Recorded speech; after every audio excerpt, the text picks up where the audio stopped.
Hey, what's going on, everyone? King here, back for another video. So I want to discuss the meaning of 40 acres and a mule and what it means to the black community, especially since I've been dealing with family and heir property over the last 6 or 7 years now. But before I get into, want to show a video. Before I get into that video, I just want to basically explain what that term means. The statement means 40 acres and a mule. 40 acres and a mule refers to a promise made to formerly enslaved African Americans in the United States during the Reconstitution era following the Civil War. General William Sherman, who led the UN Army during the Civil War, issued an order in January 1865. It's going to be covered in the video, but I want to read this. That reserved a strip of land along the coast of Georgia and South Carolina for the settlement of black families, providing each family with not more than 40 acres of tillable ground and military protection from the government. The idea was provide a measure of economic independence for freed slaves by giving them access to land and the ability to cultivate it from their own benefit. The promise of a mule was also made as a means of facilitating the farming of the land. However, this promise was never fully realized, as President Andrew Jackson overturned Sherman's order in the fall of 1865 and returned the land to its former owners, leaving many African Americans without land they have been promised.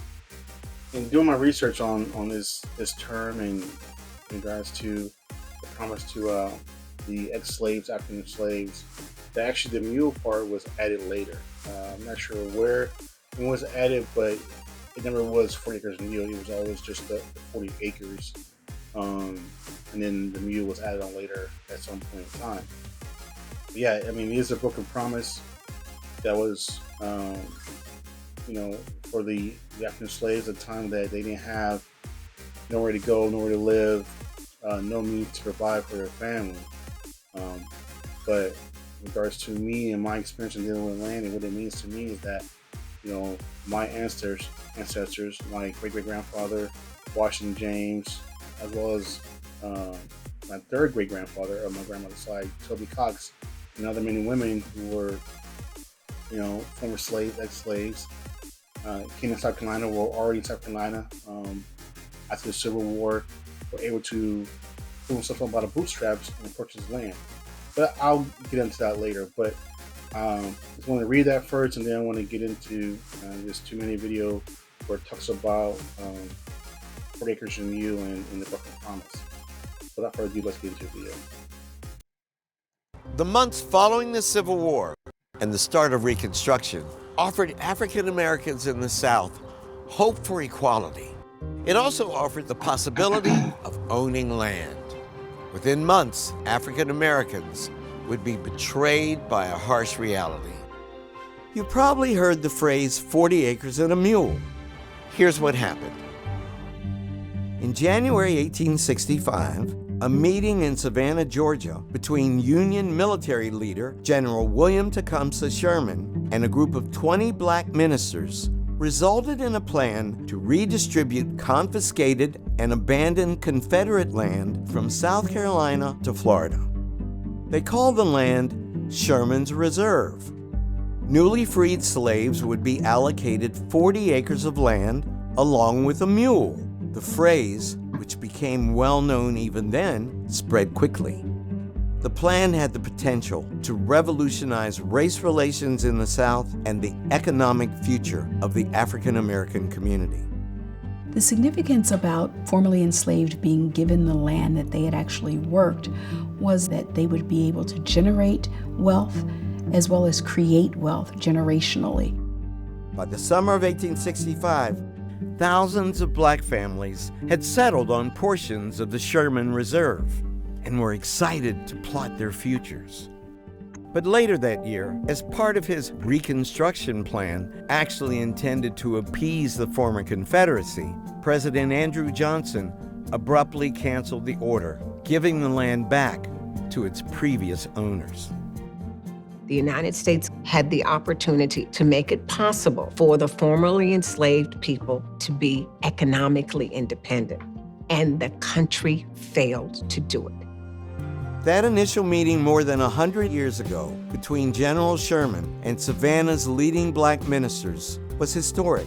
At least for a brief moment in history, the opinion of black leaders had led directly to a radical public policy initiative. Remarkably, over a century and a half later, on June 19, 2019, the House of Representatives held a hearing on H.R. 40, a bill named in honor of the famous phrase, 40 acres and a mule. The bill would establish a commission to study the concept of reparations for slavery and Jim Crow segregation, including the merits of a formal apology by the United States government.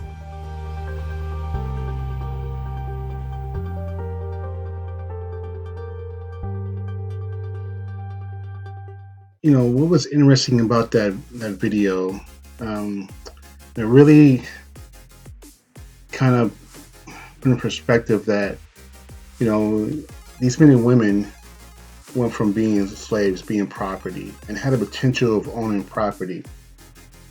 But just as it was given to them, it was taken away from them, like members of their families. And they were taken from their land, they were brought to America for X amount of years, and generation after generation, they worked this land. Their children were born into slavery. Eventually, you know, their ancestors were able to be freed after 5 years of civil war, fighting over the right to own slaves. And then once they were freed, oh, we're going to give you land so you can provide for yourself, so you can pull your stuff up by the bootstraps, so you can have something to leave to your children, right? Provide means for yourself, but then take away from them, right? Broken promises. But, you know, again, the title of this video is really about Washington James purchasing his own 40 acres and a mule. You know, that he was able to pull stuff up out of bootstraps and provide for his family. He was the first one to do it. You know, if you see my other videos and you watch my videos and you don't talk about when my experience in dealing with family and the heir of property, the legal fight that is. So this man, you know, my second great-great-grandfather was able to do that. He was a slave, right? For majority of his life, for nearly 50 years of his life, and finally to be free, that he's able to provide for his family. And then in year 1872, was able to purchase nearly 700 acres of land. You know, how many times is double that, triple that, quadruple that of what was promised to him? You know, what, 10 times more over, 20 times more over what was promised to him and other free slaves to owning land. 700 acres. And you see by the video where I talk about my grandmother's grandfather, Papa Simon Cox, that he was a president of his property from the 1930s until the 1960s. And he told the story of how, you know, his father, Toby Cox, and other men and women, we even conclude Washington James was able to purchase his property, the 700 acres, for $2.50. Totally $300. 700 acres for $300. Right? So I want to tell a story. I want to tell a story of Washington James, and to include other men and women pulling stuff up out of bootstrap and purchase his property. But more so, I want to give a spotlight to Washington James and the things that he accomplished, that he did for his family, for paving the way for what the land is, you know, for us having this land now. Granted, we're in legal turmoil, that's fine, but he had a vision to, and a means to do so, the mindset to do so, that he didn't wait for the government to provide for him, that he went and got it himself. And he must be commended. His legacy must be carried on. It needs to be told to the world. So I'm going to do just that.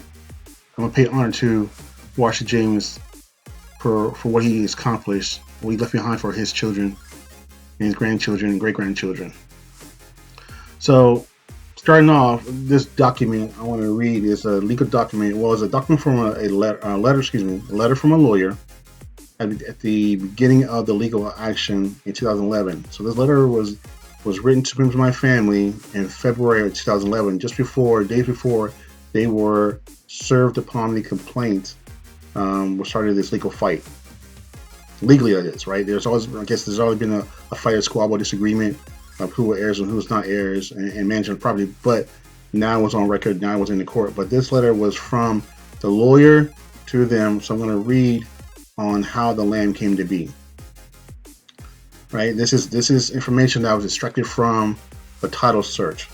So there's two tracts of land. If you ever seen one of the videos, you don't talk about there was tract A and tract B. But I'm gonna focus on both these tracts, but I want to do it in chronological order. So tract A, 700 acres. D that you see there, it says in 1872, A.L. Evans sold 700 acres of land to Washington James for $300. As shown on the deed, recorded in deed book, blah blah blah, right? So in 1872, Washington James by himself purchased the 700 acres of land for $300. And as far as I understand it, the 700 acres is actually the back portion of the property where the majority of the road is at, and the swampland, the marsh there, where the ferry was at. If you've seen the parts of the video where the PD River is flooded, and I went walking back there, walked in that ravine there, and now I couldn't walk in the ravine because the water was flooding that area there. That's part of 700 acres. And then in 1876, it looks like on March 13, 1876, Mr. James took out a $100 mortgage, pledging the 700 acres tract as security to a W.W. Seller. I don't know if that's a real name or not, but that's what's in. Yep, which is based on court documents. Mr. Seller filed a foreclosure action against Mr. James on 700 acres tract in September 1879. So essentially, 4 years later, he mortgaged the property for $100, and then 3 years after that, he foreclosed on it. And the tract of land was sold off to somebody else in the 1880s. But we'll get back to that, how that came to be that he got the land back. But moving on. So I want to jump here. Where's that? In tract B, here we go. Tract B, the 963 acres. So in 1884, from the Commission on Single Fund, now known as the Forfeited Land Commission, sold to Washington James and 18 other individuals 2 tracts of land totaling 963 acres, as shown on the deed. So then, in 1884, he was able to get 963 acres with other men and women, to include, I think, a brother of his and Toby Cox, who is the father of Simon Cox, who is Simon Cox being the grandfather to my grandmother. So Toby Cox is my 3rd great grandfather. Washington James is my 2nd great grandfather. So they had the 19 individuals, to include Washington James, purchased the 963 acres in 1884, right? But then in I believe it was in 1898. Let me go back up here. I want to make sure I'm following this in chronological order. Yep, there it is. On the deed recorded on December 14th, 1898, right, Washington James and other men and women were able to purchase back the 700 acres from a C.A. Durham as a trustee. Sold a tract of land to Washington James and 19 others, as shown. Yep, so there you go. So basically, after he forfeited on the loan, the mortgage, $100 mortgage alone, and then 1884 he was sold off, right? Or sorry, in 1876 it was forfeited over to the gentleman, and then at some point I guess he died, and then it was sold off again. But here it is in 1898. Washington James and 19 other individuals were able to purchase this property, right? The original 700 acres that he had purchased originally for $300. Not sure, it doesn't say how much he sold it for here. I'm sure there's somewhere in the original deed. Actually, I know I've seen a deed, seen the original deeds, but it's not really legible. I mean, you have to read it very carefully and use a magnifying glass and really study it to really pick out the words on paper, because it is an old document. It's kind of faded, but nonetheless, you see here is that Washington James and other men and women were able to purchase property, but Washington James did it himself. He didn't wait for the government to provide for him. Yeah, then somehow he found the means to do so. And really the story goes, I want to go into another document, so bear with me as I change here. You might have seen this document before. I talked about it, Wash James and the Plantation Lands. This document is from the PDQ, July and August of 2011. So the same year, the same time frame that members of my family were being sued for their transgressions, right? For the conversion conspiracy, the complaint that they were taking over and they injured the other individuals who had so-called rights to the property, had an invested interest in the property. But this article, or this publication, was written in partnership with a cousin of ours. So it really talks about how the land came to be. Similar to what I already talked about from the letter from the lawyer. It starts off in 1872, Washington James purchased 700 acres of land from the state of I know it as S.F. Gibson, but here is Samuel Ferdinand Gibson. There's actually some research that I've done where they talk about S.F. Gibson, basically, who's the same person as Samuel Ferdinand Gibson.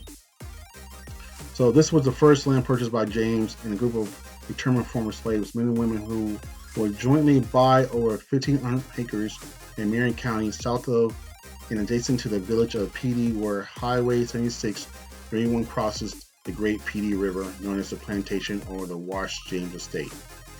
So that's where the name comes from, right? Petey Plantation or the Wash James Estate.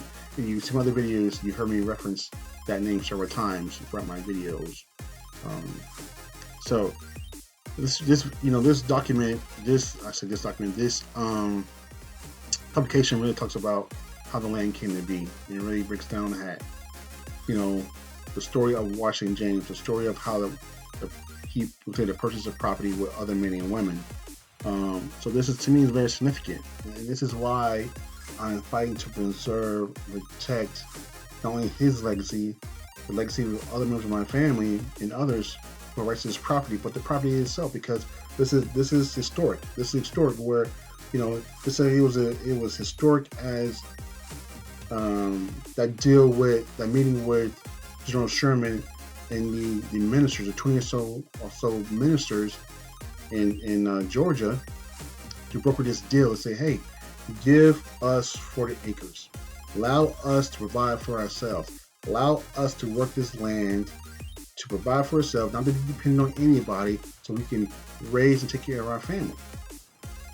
But then that will take away from it. And they're right back where they started again. But here it is. And Washington James and other men and women were able to acquire land from which I understand it to be, and members of my family understand it to be, that they purchased a property, 700 acres originally, from his former slave master, his former master, or at least his, the son of the former master, because I believe at a period of time they had died off by the time he purchased the property, or maybe they're still alive, but he purchased the property from S.F. Gibson, right? Maybe that's how the story goes. But nonetheless, and this is, to me, is very significant that this land is intact.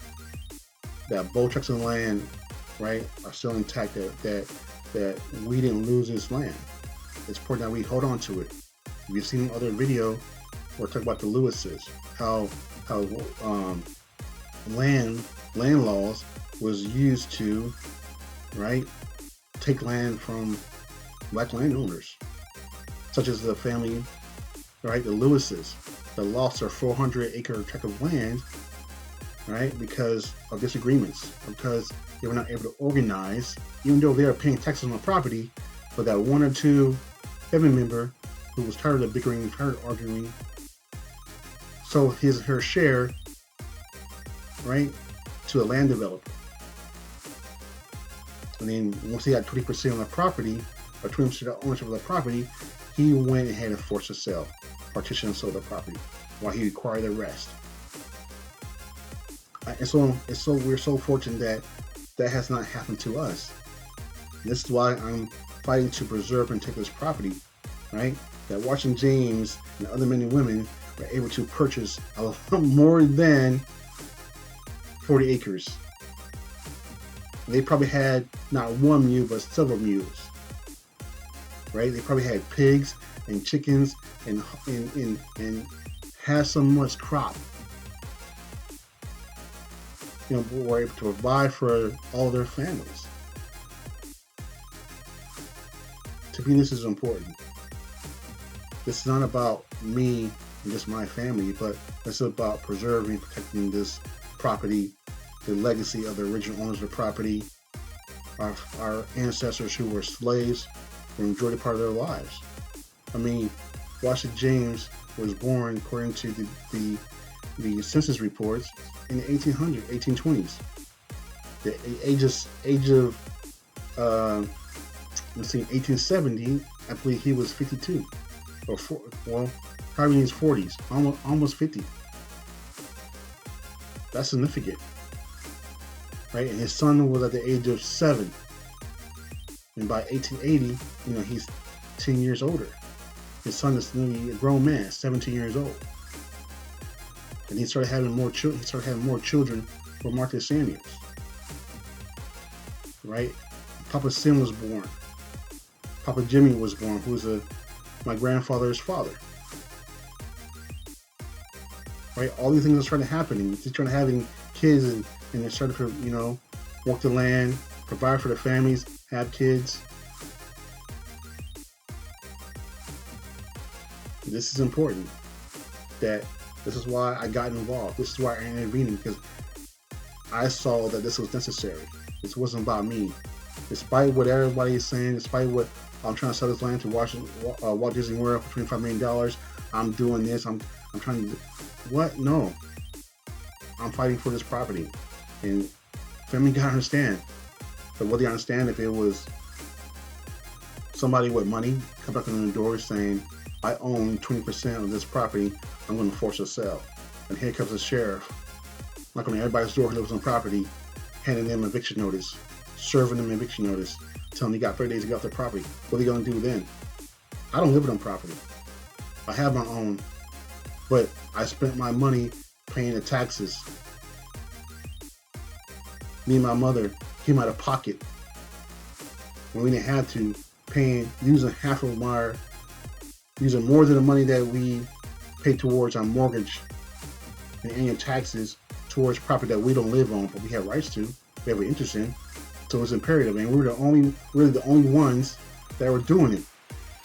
Where everybody else benefited from us paying the taxes on the property, whereas they didn't want to come out of pocket.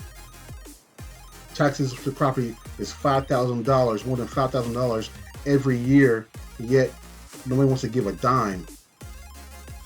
And when they brought it up during meetings, they voted it down. What sense does that make? They're not working in the fields, they're not working in the land, they're not farming crops. They're sitting around thinking that, oh, it's okay, that they have but yet me, my mother, and everybody else like, hey, what's going on with the property? When we ask questions, we're wrong. But yet they sued my family over their transgressions, because my family tried to figure out, hey, let's get this land in order, let's get the management of this property in order. And if you're not an heir, you're not an heir. So they got mad, so they sued my family to block it, to stop it, claiming that they tried to convert this property, conversion conspiracy, to take over this property for their own benefit. But yeah, you got individuals doing what they want to do with the property. So when I sued them, oh, we're wrong. Now that I'm a liar, I committed fraud, I signed documents, 4 signatures on documents, committed fraud, got on the stand and testified fraudulent testimonies, fraudulent statements, submitted fraudulent documents, all this whole 9 yards, because they don't understand. But yet, again, you see other videos where I'm giving my reaction to these videos of these family members fighting with corporations, fighting land developers, or, hey, this is our property now, you gotta move your trailer. Where am I going to go? I don't know, but you gotta move it. So he moves it a couple hundred feet. but yet he has no water line. He has no plumbing in his trailer. Doesn't probably even have heat, electricity. And then the mother that was living on the property, she go up north because she got nowhere to stay. My grandmother grew up on this property. If you watch the other video, she said she grew up on this property. So did her mother, my great grandmother, Papa Jimmy, Papa Sam, Grandma Golda, all my aunts and cousins, my great aunts and uncles, my grand aunts and uncles. I did this for them, not just for me.